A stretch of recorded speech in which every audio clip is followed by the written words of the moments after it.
smagu susitikti eteryje ir aš manau, kad mūsų pokalbis jisai kažką įkvėps galbūt plačiau pažvelgti į tą savirealizaciją arba kažkokias netikėtas idėjas, nes mes šiandien norim pasidalinti ne tai, kad kažkokiu pamokymu, žinai, kad va, realizuok save, turėk sparnus, bet daugiau per tokius netgi asmeninius pavyzdžius, sakykime, ir iš mūsų veiklos pusės, kas gali kitus įkvėpti, nes aš tai būna tikrai sulaukiu atgalinio ryšio, kad įkvėpia tai, ką aš darau ir manau, kad tu irgi įkvėpi žmonės, ką tu darai.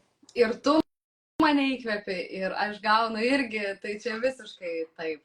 Tai mes šiandien gal kalbėsim lyg apie savo projektus, bet iš tikrųjų tai kartu ir apie drąsą būti savimi ir kaip mes čia dar kalbėjom prieš kelias savaitės, kai susitarėm datą šitam laivui, apie drąsą būti pradininkėmis kažko ir kaip kartais sunku atlaikyti, kai esi vienas kažkokiam tai lauke, neši savo vėliavą ir nežinai, ką gausi, kokį tą atgalinį ryšį.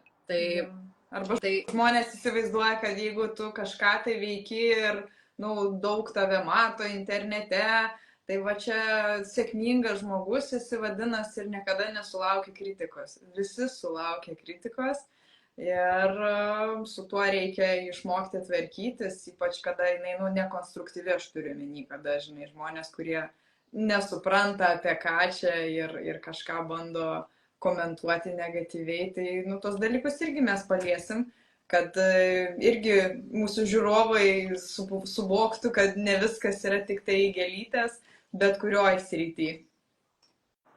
Taip. Ypač, kai mes kalbam tokiam temom kaip tantra, kaip dao, kaip dvasinis seksualumas, tai kai išeini į visą tą pievą plačiąją, ne tik tai tarp sąmoningumo žmonių, bet išeini į platesnę pievą, kaip pavyzdžiui TikTokas, kaip pavyzdžiui Edita TV3, ar ne, ar kur tu dar ten buvai. Kai kažkokį podcastą didesnį aplankai, kur yra ne tik auditorija tokia profiltruota, kur atvažiuoja į festivalį kažkokį tai sąmoningumo, ar ten Facebooko grupę, kur sąmoningi žmonės, bet kur eini jau į tokius platesnius vandenis. Tai tikrai susilaukiam ir aš, pavyzdžiui, galim gal pasidalinti savo tais tokiais, apie ką čia yra.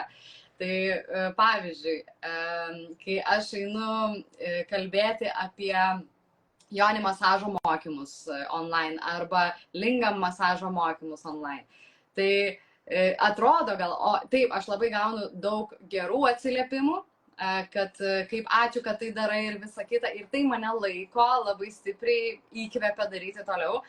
Bet yra tokių momentų, kur gauni, pavyzdžiui, kažkieno nuogas nuotraukas ir žmogus įsivaizduoja, kad jisai čia tave, žinai, kabina kažkaip, arba kažkokius keistus pasiūlymus, arba beprotiškai šlykščius komentarus, kad pradedant nuo to, kad apskritai apie trapią temą dalinuosi ir tu daliniesi lygiai taip pat ir atrodo, reikia drąsos kalbėti šitom temom, bet ne tik apie seksualumą trigerina žmonės, taip sujudina, bet ir apie skirtingų religijų kažkokius tai, kad tu čianais kažkokią tai skirtingą religiją skleidi. Jo, aš sakyčiau, žinok, viskas, kas būtų ne kasdienybės norma, jau jiem kelia šurmulį, nes paskutinis mano video reelsas apie tai, kad badauju ten 6 diena, irgi ten 8000 peržiūrų. Ir ten irgi maždaug, tu čia ką, beprotė, numirsi, kam tu tą darai ir taip toliau. Bet tie, kurie žino, kurie išbandė bent protarpinį nevalgymą, koks tai yra gėris mūsų visai virškinimo sistemai, jie visai kitaip priima. Ir kaip ir tu teisingai pastebėjai, jeigu daug didesnė atsvara yra tų palaikančių, tai eini, darai, bet tokio dalyko, kad, kaip kiti sako, tu nematyk, tu negirdėk, tu vis tiek pamatai ir išgirsti, kad ir prieš ištrinant ar užblokuojant. Tai tas gaunasi, kad tikrai turi turėti tas storą odą arba drąsos eiti tuo keliu, kuriuo esi nusprendusi eiti. Ir ačiū visiems tiems, aišku, kurie rašo tas žinutės, kaip ačiū už visokius atsiliepimus, už tą visą turinį, kurį kūrėm. Bet tikrai yra kartais tokių, kur, o kam aš iš vis visą tai darau, o kodėl aš čia tai. Ir aš manau, kad kiekvienam, kuris gal klauso ir arba nori pradėti kažką tai naujo, arba jau yra pradėjęs ir metė pakeliui, nes susilaukia kažkokio vieno ar kito komentaro, tai kažkaip norisi įkvėpti ir sakyti, nu, tu ne vienas, tu ne viena. Yra daug tokių žmonių, kurie kažką pradeda ir gauna į ratus pagalius. Ir čia yra normalu visą tai. Ir kaip Edita irgi dalinasi, mes pasirašinėjom su Edita visokiom aktualiom temom kartais viena su kita. Ir taip ir gimė šito laivo idėja, kur dabar artėja tavo mėnuo, kur kelintus metus tu darai iš eilės mėnuo be liemenėlės. 6 metus organizuoju projektą 30 dienų be liemenėlės. Čia nemokamas projektas, bet kas iš moterų jungiasi, tai apie 10 000 moterų per tuos metus esu jau subūrusi uždarą grupę. Ir iš tiesų tai toksai kontroversiškiausias, ko gero, mano projektas, kada daugiausia to tokio ir pozityvaus, ir negatyvaus atgalinio ryšio. Nes čia yra iš tų temų, žinai, kol nepabandai, tol tu nesupranti, kol visuomenės normos yra užspaustos, ir čia užspaustos visuomenės normos, ir žmogus net nesuvokia. Sako, kaip būti be liemenėlės, kodėl? Juk bus nepatogu, bet ar tu buvai ilgiau negu vieną dieną be liemenėlės? Ne.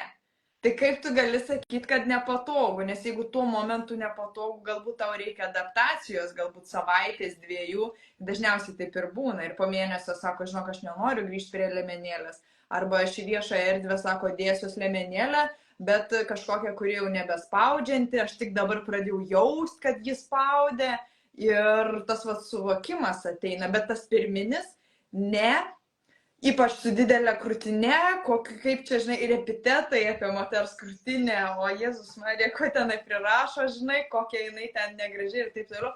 Ir tu suvoki, kad jinai rašydama apie kitas moteris, kitų moterų krūtinę, kaip jos nedailiai negražiai atrodys, vaikščiodamas be liemenėlės, jin turi omeny save, savo nuoskaudas, tą kritiką, kurią jinai kažkada gyvenime yra sulaukus, arba girdėjusi, kaip kitos moteris komentuoja kitas moteris ir kritikuoja, jas aptaria. Štai ten jos kojos kreivos, pas tą užpakalis kaip lenta, pas tą užpakalis kaip ten sėdynė, žinai, didžiausia. Tai ir ta krūtinės forma aptariama tarp moterų. Tai tas kritika, kurią gal net iš kokio mokyklos laikų, sakyčiau, atsinešam, ypač kada branda prasideda, tai žinai, blogai būti su papais, blogai būti be papų, žinok. Nu, man toks buvo įspūdis, dabar, ne. Mane baksnoja, kad pas pirmąją papai, o paskui, žinai, jau baksnoja tas, pas kurias dar nebuvo papų, o pas 2/3 klasiokių jau buvo. Tai ta prasme, kad tie dalykai ateina iš senai, net būdamos moteris 40-50 metų, čia atrodo, žinai, kad, nu, kas čia apie mokyklos laikus kalbu, branda, tai bela žino, kada tas buvo pas kažką tai.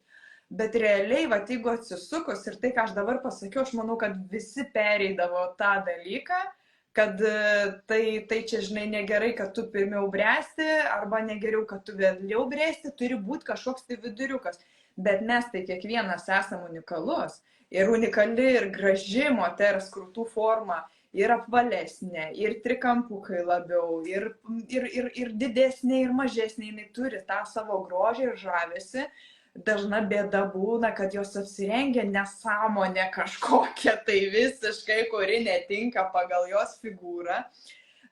Ir čia būna dažniau bėdos, negu kad kažkas tai negerai su pačia krūtinė, kad ją reikia didinti, mažinti. Nu tai be pigų kritikuoti ir norėti visus pakišti po kažkokiu tai vienodų variantų, kas realiai net nėra įmanoma, nes mes kiekviena esam unikali.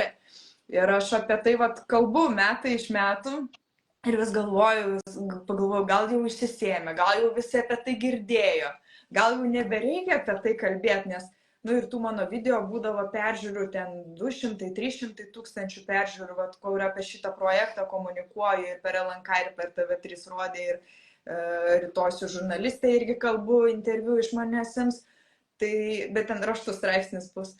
Tai, žinai, pagalvoja, atrodo, nu tokia didelė sklaida ir vis tiek kiekvienais metais atsiranda tokių, kas pirmą kartą girdi, kad tu gali rinktis būti su liemenėlė ar be liemenėlės. Tai jau tokia man norisi šių metų pagrindinį akcentą duoti, nors aš dažnai būdavo akcentuodavau, kad nu, tu pabandyk, kad yra mokslinių tyrimų, kad sukelia vėžinius susirgymus, kad nuo liemenėlės dėvėjimo krūtis leidžiasi žemyn, o net virkščiai. O šių metų mano toks akcentas gal bus labiau, kad, nu, niekas tau neuždraudė būti be liemenėlės. Tu turi laisvę rinktis. Nori eini ten į tą kažkokį mandrą susirinkimą darbę su liemenėlė, nenori eini be liemenėlės, ta prasme, kad, nu, nėra taip, kad aš uždraudžiu liemenėlę, nes va čia irgi tas toks, žinai, kai pradedi kalbėti, kad gali kitaip, atrodo, lyg aš iš jų atiminėčiau liemenėlę. Jeigu aš kalbu, kad aš badauju, aš detoksikuoju, toks jausmas, kad žmonės mane puola, nes aš iš jų maistą atimsiu tuoj. Ta prasme, žinai, ir taip suklūsti galvoju, ką? Aš jūsų neveršiu badauti, aš tik taip pasidalinu, kad štai gali būti toks dalykas detoksas ir tai yra efektyvu. Kad štai gali būti tokie va dubens dugno pratimai, kaip nefrito kiaušinio praktika ir tai yra efektyvu. Bet nereiškia, kad kiekvienas turi į savo mintį iš karto prisileisti į savo galvą ir iš karto praktikuoti. Dažnai tam reikia subrėsti, lygiai taip pat kaip ir būti be liemenėlės. Dažnam būna, kad dažnai moteriai, kad sako, aš girdėjau prieš 2 metus, prieš 3 metus, dar tau piktą komentarą parašiau, kurį tu ištryniai, bet žinok, nu, ačiū, kad manęs neužblokavai, nes šiandien aš vaikštu be liemenėlės. Va, kartais reikia taip laiko žmonėm suvokti, kodėl, kas ir kaip. Tai jo, aš irgi turiu tokių sekėjų, kurie ilgai gali sekti jau kokius 6 metus ir sakyti, aš nedrįstu ten ateiti arba aš nedrįstu kažko tai pradėti. Seku iš smalsumo, seku iš noro gal vidinio pakritikuoti ir tada galiausiai prasimuša kažkas po žmogų ir jisai supranta, kodėl ir ką mes čia darom ir prisijaukinti. Tas trigeris buvo. Taip. Kartais reikia žmonėm prisijaukinti ir labai normalu, kad tie visi komentarai ateina ir vėl grįžtant, tarkim, prie temos, kad kai kažką pradedi naujo, esi pradininkas kažko, vėliavnešys, visą laiką bus tokių komentarų. Tiesiog net neįmanoma, kad jų nebūtų, nes tam tu ir esi, kad pradėtum žmonės atmerkinėti, pradėtum jaukinti prie kažkokios naujos temos ir kad tai pasidarytų galiausiai normalu. Kaip aš, pavyzdžiui, labai dažnai sakau, įsivaizduokit, prieš kokių 20 metų joga daugam atrodydavo kaip sektantiškas dalykas. Dabar jogą tu gali rasti kiekvienam sporto klube ir tai yra normalu. Tai, man atrodo, labai daug temų yra tokių, kur reikia žmonėms laiko prisijaukinti ir suprasti, priprasti ir suvokti, bet čia tame yra naudos iš tikrųjų, čia nėra kažkas tai nenormalaus arba sektantiško arba kažkaip. Aš, pavyzdžiui, dabar pradėjom su sese organizuojam Pajauta festivalį ir iš vat to, kad tai yra labai toksai kitokio formato festivalis, nes jame yra sąmoningumas apjungtas su tūsu, su reivu. Ir daugam sproginėja smegenis, kaip čia taip gali būti, tai kaip tu čia dabar duodi mums techno arba ten psitranso muziką, bet atimi, vat, kaip tu sakai, maistą, ne, tai atimi iš mūsų, žinai, visus įmanomus vartojimus, ko tik tai, nes daugelie festivalių yra tokia muzika, tai nepaslaptis, kad yra vartojama viskas iš eilės. O mes sakom, ne, tai yra blaivus festivalis, mes nieko nevartojam. Ir kai pasidalini ten kokį nors, žinai, video iš to festivalio, tai ten jau pasipila TikTokas, Facebookas, jau ten tokio plauko komentarų, kad suvoki, ant kiek daug yra Lietuvoje žmonių, kurie net neįsivaizduoja, kad gali būti kitaip, kad tu gali turėti maks vakarėlį iki ten, nežinau, kelių ryto ir būti absoliučiai blaivus. Ir būti apsinešęs kabutėse nuo tantrinių kvėpavimų, nuo pelyno arba kakavos ceremonijų, nuo nerealios vibracijos žmonių, kurie yra super pozityvus, mylintis, nuo tantrinių praktikų, nuo dar kažko. Ir kad tai daugam atrodo arba viena sekta, arba visi apsivartoja. Tai mes pradėjom dalintis tais komentarais ir juos komentuoti. kad vėlgi išversti į kitą pusę tai, kad kaip visgi tie komentarai bendrame kontekste irgi atrodo kvailai. Ne tik, kad kažkam mes atrodom kvailai arba neįprastai, bet apvertus į kitą pusę, ten irgi yra man džiunglės, man kažkokia tai egzotika, kur aš nesu toj terpėj žmonių, ten tikrai didžioji Lietuvos dalis, kurie ten žiūri vien televizorių, jie net nesuvokia, kad gali būti kitaip. Tai va čia ir mes ir norim, kad atvažiuotų tie paprasti žmonės, kad jie pamatytų, kaip galima. Kad, paprasti, turiu omeny, kurie nesidomi, tarkim, nei jogam, nei meditacijom, nei tantrom, bet eina į klubą kiekvieną penktadienį, prisilupa iki žemės graibimo, apsivartoja 15 tablečių skirtingų iš eilės ir šeštadienį merdėja. O įsivaizduokit, jūs atsibundat iš ryto ir jums nėra šito jausmo. Jūs jaučiatės puikiai, nuostabiai. Tai žmonės nesuvokia, kad taip galima. Tai jo, va šitą vėliavą nešti irgi, čia juokingiausia turbūt atsiliepimai ir komentarai iš šitos mano vėliavos nešimo, kad apsijungt gali tokie dalykai, va, kaip tūsas ir kaip sąmoningumas, kad tai gali būti viename. Aš manau, kad tai didelė dalim tiesiog toksai pasikeitimas šiek tiek mąstyme, nes mes priprantam prie kažkokios aplinkos. Jeigu žmogaus aplinkoje yra norma, susitikus su draugais, išgerti vyno bokalą ar alaus bokalą ir atrodo, tai jeigu mes to nedarysim, tai ką mes čia dabar kartu visi veiksim susitikę. Nes atsiranda tada kažkoks tai toksai nedrasumas, nejaukumas, kaip ir su tais pačiais šokiais, tai kaip čia dabar išdrįs šokti. Bet kada yra bendra kompanija, bendras vaibas visų blaivų žmonių ir tu matai, kad kiti blaivūs tokie pat žmonės tiesiog eina šoka, jaučia muziką, jaučia, kas eina iš vidaus, koks norisi, kad tas judesys būtų.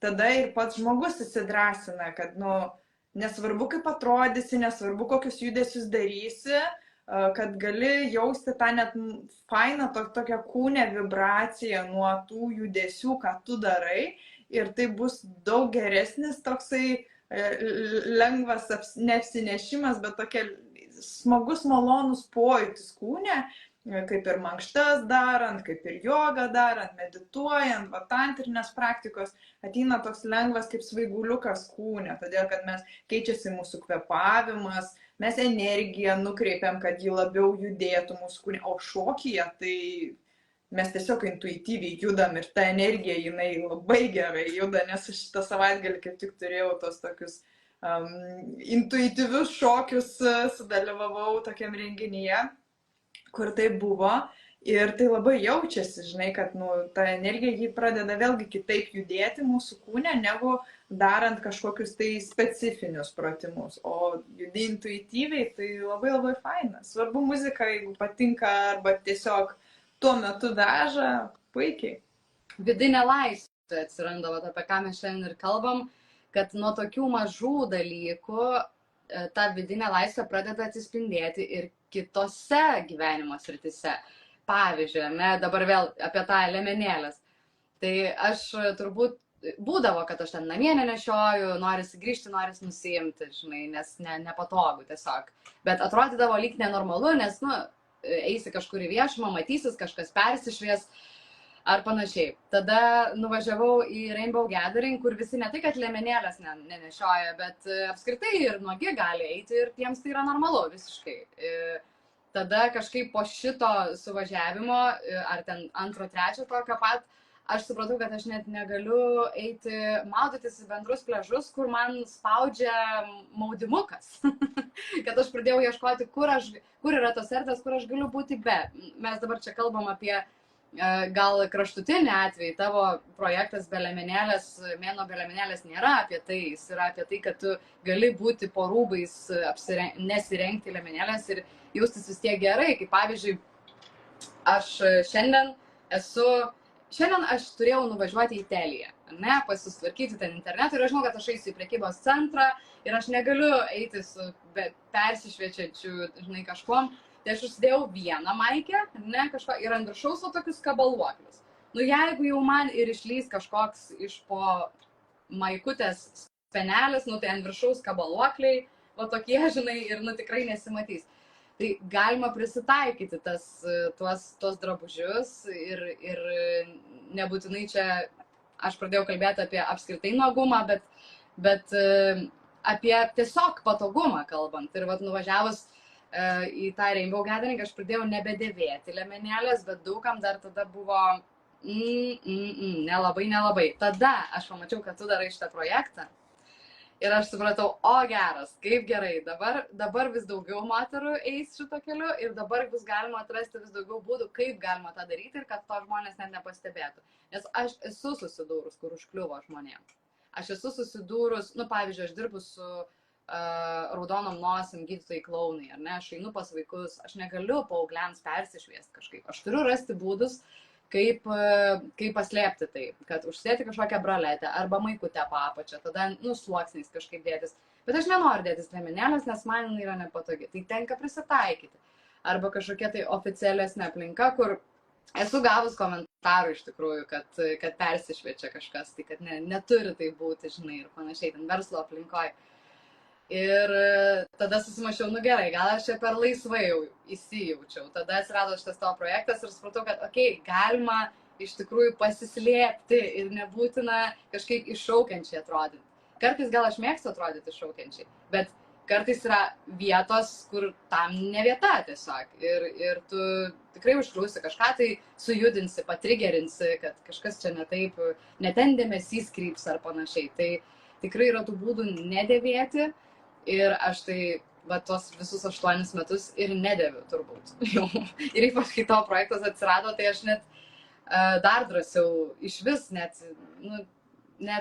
stengiuosi ne tai, kad pati, bet ir kalbėti apie tai ir pasakoti ir kitoms moterims, kodėl taip yra geriau, kodėl negerai, kad ten užsispaudžia. Ir įsijaučiau, bet aš neseniai nuėjau pas masažistę ir jinai irgi propaguoja, kviečia moteris nedėvėti liemenėlių, nes užsispaudžia stuburę tam tikri taškai ir jinai sako, aš labai dažnai turiu masažuoti moteriams šitą vietą, kur yra susegimas liemenėlės, nes ten prisikaupia aplink stuburą kažkokių tai darinių, kurie labai negerai, prasideda nugaros skausmai. Sako, tai aš labai dažnai, ypač tokiam ofisinėm moterim, kuriams mano, kad būtina nešioti liemenėlę. Sako, čia yra dažniausia problema moterim, kad aš turiu tą vietą masažuoti stipriausiai. Arba jeigu priekį masažuoti, tai ir šitas vietas, kur aplink širdį, sako, nes užsiveria širdis. Masažistė, kuri apie fiziką yra, apie mediciną. Jis sako, užsiveria širdis ir užsiveria čia stuburo, žinai, aplinkui susidaro dariniai, ten druskos, nežinau, kaip tai vadinasi mediciniškai, bet tiesiog, kad irgi yra negerai. Tai nustebino, kad, kad netgi ir tokioj srity žmogus irgi sako, kad nėra gerai ir kad neragina nenešioti liemenėlės. Lygiai taip pat. Taip, ir yra mokslinių tyrimų, kurie rodo sąsają su vėžiniais susirgymais, yra tyrimų, kurie rodo, kad būtent ilgai dėvint liemenėlę daugiausia problemų atsiranda. Ir esu dariusi ir laivus, ir su kineziologė, kineziterapeutė, ir su drabužių stilistėm, kurios gali parekomenduoti, kaip galima rengtis labai. Ir tavo šaunus patarimai, moteris dažnai pasirenka kažkokius margus audinius, pats audinys netgi skirsis, sakykime, toks plonas maikinis audinys, jeigu ypač balta maikutė, tai jinai švies kiaurai ir ryškiau matysis. Tamsesnis audinys mažiau matysis, čia kažkokie kvarbatkos raštai, kišenėlės ant krūtinės ir taip toliau. Daugybė būdų yra, kaip maskuoti ir moteris tą puikiai gali adaptuoti pas save. Tai po laivo man pasidalinsi kontaktą šitos masažuotojas, bus įdomu susipažinti, gal su juo irgi padarysim laivą, nes kiekvienais metais stengiuosi vis naują kažkokį žmogų pakalbinti, kas šitą idėją palaiko. Ir patiems žmonėms yra įdomiau iš skirtingų pusių, iš skirtingų šaltinių gauti kažką tai naudingo. Visą esmę aš iš tikrųjų dalinuosi savo uždarojo Facebooko grupėje 30 dienų be liemenėlės. Taip galim įvesti į Facebooko paiešką 30 dienų be liemenėlės. Ten beveik 10 000 moterų susibūrusių, tiesiog spausti join, prisijungti. Ir Liepos mėnesį bus mano tas didysis kuravimas, kada kiekvieną dieną įkeliu postą. motyvuojanti, kažkokį klausimą užduodanti ir moteris dalinasi komentaruose nuotraukomis, ką jos tą dieną yra apsirengusios, būdamas be liemenėlės. Ir vat, ypač daug kam tai pradžia, fantazija neišneša, tai kaip čia apsirengti, juk čia visi matys, pamato kitas ir tada, tai va kaip galima apsirengti ir kaip galiu jaustis patogiai, be liemenėlės, tik karts nuo karto užsidėti kažkur ten braletę ar sportinę liemenėlę. Nors, pavyzdžiui, aš tai nesusilaukusi kažkokio komentaro, kad štai tu čia be liemenėlės, čia kažką tai persirenk ir panašiai. Manau, kad tai priklauso galbūt nuo situacijos, nuo apsirengimo, nuo pačios moters krūtinės, pas vieną spenelį didesnį, pas kitą mažesnį, negalim visų suvienodinti ir sulyginti, sakykime. Tai atitinkamai, bet kad tą vidiniai laisviai turim duoti tą tokį fainumą, tai faktas. Kitą kartą būna tokie komentarai, kur tipo, žinai, nori užgauti, tai čia be liemenėlės, tai kada tavo iššūkis be triusikų? Tai, aišku, aš viešai erdvėj paprastai to nesidalinu, bet kas jau dažiūrėjo iki šitos vietos pusvalandį laivą, tai galiu pasakyti, kad kas būna prisijungia mano grupė 30 dienų be liemenėlės, tai aš moterim sakau, kas jau ne pirmi metai, galbūt netgi nedėvit liemenėlės, bandot antrą levelį būti kuo dažniau be kelnaičių, pradedant nuo namų erdvės, iki ir išėjimo į gamtą, tai gali būti sijonkelnės, aš apsirengus laisvas rūbas, gali būti ilgos suknelės, ilgi sijonai, kažkokios laisvos kelnės, tai neturėtų būti džinsai, neturėtų būti tamprės, kur labai aptempta, nes tai netinkamas drabužis būti be kelnaičių, bet tokie laisvesni vasaros rūbai nuostabiai tinka. Ir mūsų intimi sritis tikrai padėkos tam, nes šitoj vietoj daug užspaudimo, limfotakos trikdymo, šutimo, apskritai net tas kandidos grybelis jis linkęs labiau plisti, vystytis ir tos moteriškos delikačios tokios problemos, kurios liečia ten kvapą, išskirių konsistenciją ir taip toliau, jos gali kisti į gerą pusę vien dėl to, kad moteris būna dažniau be kelnaičių. Tai nereiškia, kad 100% visur ir visada, ten aš, pavyzdžiui, užsidedu, kai yra menstruacijos ir kai yra žiema ir man reikia išeiti iš namų kažkur tai. Nes kai yra žiema ir aš esu namie, aš vis tiek rasiu rūbą tokį, kuris būsiu be kelnaičių.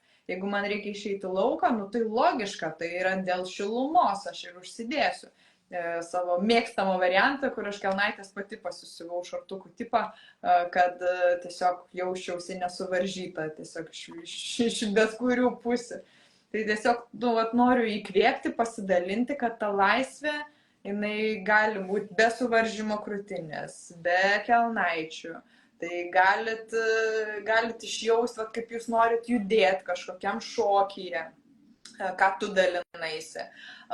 Laisvė gali išreikšti irgi ta tema, kurią mes irgi daug komunikuojam, tantrinės praktikos, dao seksualinės praktikos, kad dubens dugną stiprinti sritį reikia, jonį mūsų intimėje zoną išmasažuoti, atpalaiduoti. Nes masažai tai jie atpalaiduoja, o jonį kiaušinukas arba nefrito kiaušinis jis daugiau apie stiprinimą.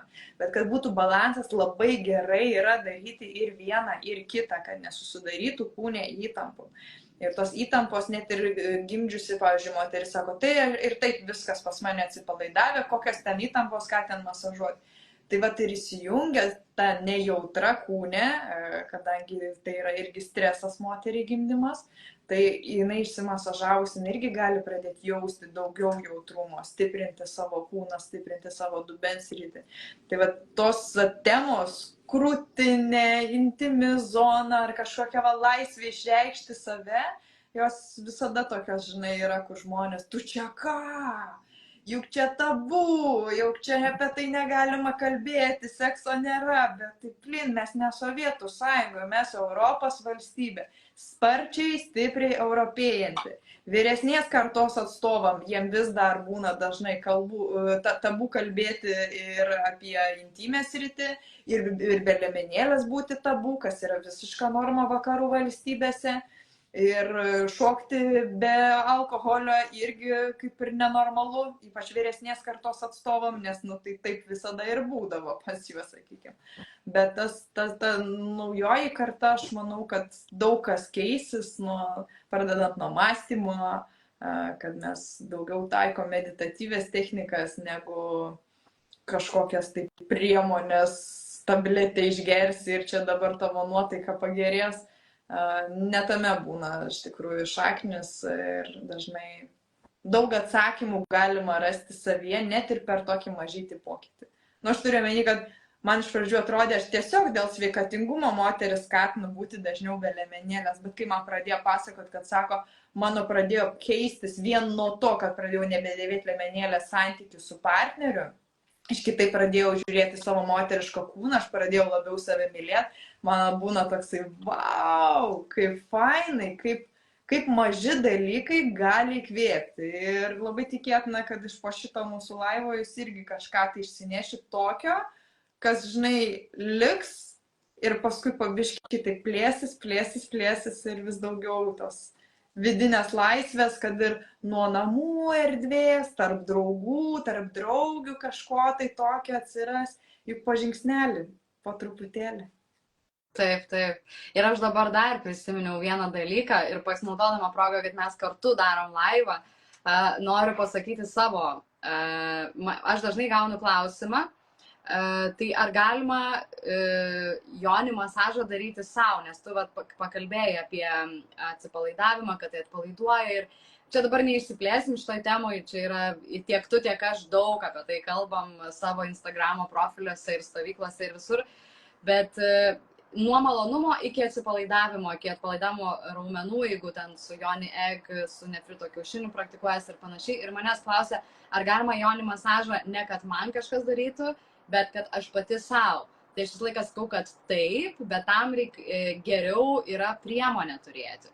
Tai vat dabar, kadangi kartu darom laivą ir tu prekiauji visais nefrito kiaušiniais ir Joni Want, tai yra kristaliniam Joni lasdelėm, tai vat tie, kurie esat, arba tos, kurios esat ir neturit partnerių ir norit praktikuoti vienos jonį masažo, savimasažą, tai tam vat ir reikalingi. Patikrinkit Editos parduotuvę, ką jinai ten turi, būtent va tos kristalinės jonį lasdelės, atpalaiduoti vidinius raumenis ir išorinę dalį, aš tam pasakoju, kaip daryti visą jautrį masažą, bet ir vidinę dalį. Ir vidinę dalį vyras tau gali atlikti labai lengvai, be jokių priemonių, bet pačiai savo yra sudėtingiau. Tai vat su tavo jonį lasdelėm tai yra tikrai žymiai lengviau ir paprasčiau ir naudingiau.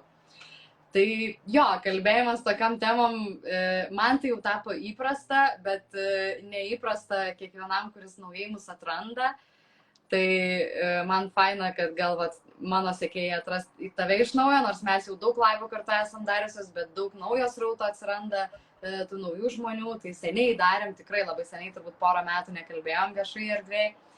Tai pasisekim vieni kitus ir įsikvėpkim drąsiai dalintis tom temom, kurios galbūt nedrąsu.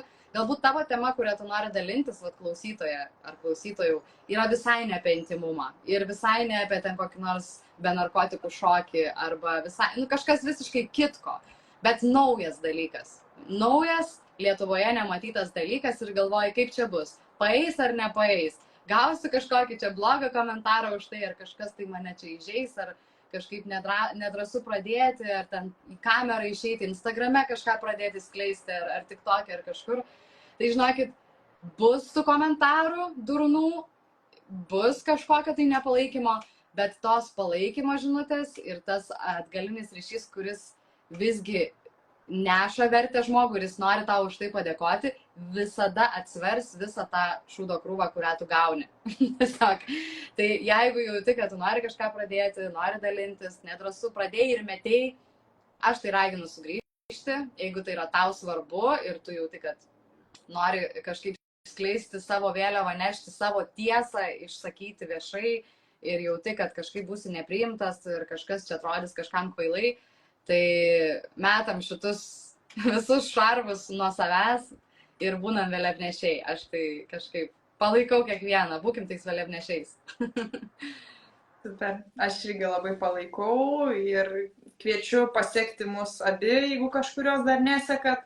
Ir tiek vienos, tiek kitos profiliuose rasite visas nuorodas, apie ką mes šiandieną kalbėjom, tiek apie Danguolės festivalį, tiek apie Jonį masažus, tiek pas mane galima rasti, apie Belemenėlės projektą nuorodą, kur įsigyti nefrito kiaušinį arba stovykla mano dabar dar Liepos mėnesį bus pajūryje. Tai, žodžiu, panaršykit, pasidomėkit, kad užsukit ne tik tai į laivą, bet draugaukim ir daugiau, nes norisi daugiau dalintis reikšmingom, vertingom praktikom, priemonėm, technikom, požiūriu, viskuo, kas gali įkvėpti, kas įkvėpia mus pačius ir kas mums pačiom davė transformacijas vidinės. Ačiū tau labai, Danguolė. Ačiū tau, Edita. Laukiu pasimatyti, kažkur susitikti festivaliuose jau gyvai. Būtinai. Iki.